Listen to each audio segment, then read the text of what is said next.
সাবধান প্রিয় মা ও বোনেরা, এই দুইটা কাজ আপনারা কখনো করবেন না।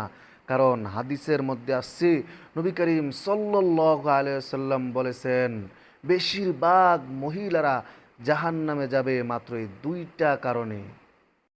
অনেক মা বোনেরা আছেন, প্রচুর পরিমাণ আমল করেন, কিন্তু এত আমল করার পরও ৫ ওয়াক্ত নামাজ পড়েন, জিকির আজকার করেন, তসবিহ তাহলিল পড়েন, নফল ইবাদত বন্দেগী করেন, নিয়মিত কোরআন তেলাওয়াত করেন, তারপরও আপনারা জাহান্নামে যেতে হবে মাত্র এই দুইটি অভ্যাসের কারণে। প্রিয় মা বোনেরা, আপনাদেরকে আজকে আমি অনুরোধ করে বলবো, আপনারা জীবনে কখনো এই দুইটা কাজ করবেন না। কারণ যেহেতু আল্লাহর হাবিব রাসূলুল্লাহ সাল্লাল্লাহু আলাইহি ওয়াসাল্লাম বলেছেন, বেশিরভাগ মহিলারা জাহান্নামে যাবে দুইটা কারণে। এই জন্য আপনারা অবশ্যই অবশ্যই এই দুইটা কাজ থেকে বিরত থাকার চেষ্টা করবেন ইনশাআল্লাহ। তো আল্লাহর হাবিব রাসূলুল্লাহ সাল্লাল্লাহু আলাইহি ওয়াসাল্লাম প্রথম কারণ বলেছেন, যে মহিলারা নিজেদের ছেলে মেয়ে সন্তানদেরকে অভিশাপ দেয়, সন্তান একটা অন্যায় করেছে, ছেলে একটা অন্যায় করেছে, মেয়ে একটা অন্যায় করেছে, তখন তাকে বিভিন্ন রকমের অভিশাপ দেয়। এরকমভাবে মহিলারাও বলে, তোদের উপরে কি খোদার গজব পড়তে পারে না, আজাব পড়তে পারে না, তোরা ধ্বংস হয়ে যা, তোদের উপর আল্লাহ তাআলার নালত পড়ুক, আল্লাহ তাআলার গজব পড়ুক। এরকমভাবে ছেলে মেয়েদেরকে যারা অভিশাপ দেয়, এই রকম মহিলা যারা আছে তারা জাহান্নামের মধ্যে যাইবে, নাউজুবিল্লাহ। এই জন্য আপনাদের কাছে বিনীত অনুরোধ, আপনারা এই কাজগুলো করবেন না। নিজেদের সন্তান, ছেলে মেয়ে, তারা তো ছোট থাকতে সব বাচ্চারাই, সব ছেলে মেয়েগুলো একটু দুষ্টামি করে, খেলাধুলা করে, অন্যায় অপরাধ করে।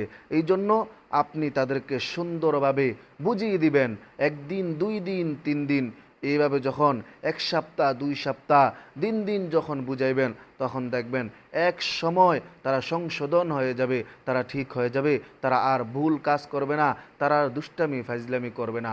আর যদি তারা এই দুষ্টামি ফাজলামি করার কারণে আপনারা যদি তাদেরকে গালিগালাজ করেন, তাদেরকে অভিশাপ দেন, তাহলে তারাও বড় হয়ে এগুলো শিখবে, তারাও তাদের সন্তানদেরকে অভিশাপ দিবে।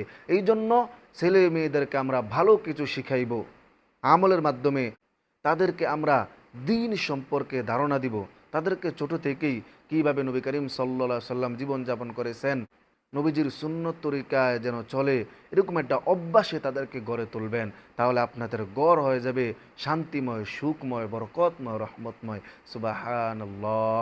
2 নম্বর হলো, যারা স্বামীর অবাধ্য, স্বামীর কথা শুনতে চায় না, 10 বছর 20 বছর জিন্দিগি স্বামী কোনো অন্য অপরাধ করে নাই, হঠাৎ করে একটা অন্য অপরাধ করেছে, তখন তার স্ত্রী তাকে বলল যে, তুমি সারা জীবন শুধু ভুলই করে গেলা, শুধু অন্যায় করে গেলা, তোমার তোমার সংসারে এসে আমি কোনো শান্তি পাই নাই, তোমার সংসারে আসার পর আমার কোনো চাহিদা পূরণ হয় নাই, তোমার সংসারে আসার পর আমি এটা পাই না, ওইটা পাই না।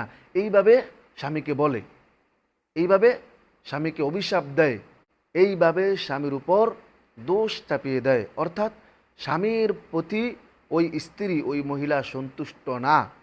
এরকম মহিলা যারা আছে, এই মহিলাগুলো নবী করিম সাল্লাল্লাহু আলাইহি সাল্লাম বলেছেন তারা জাহান্নামে যাবে।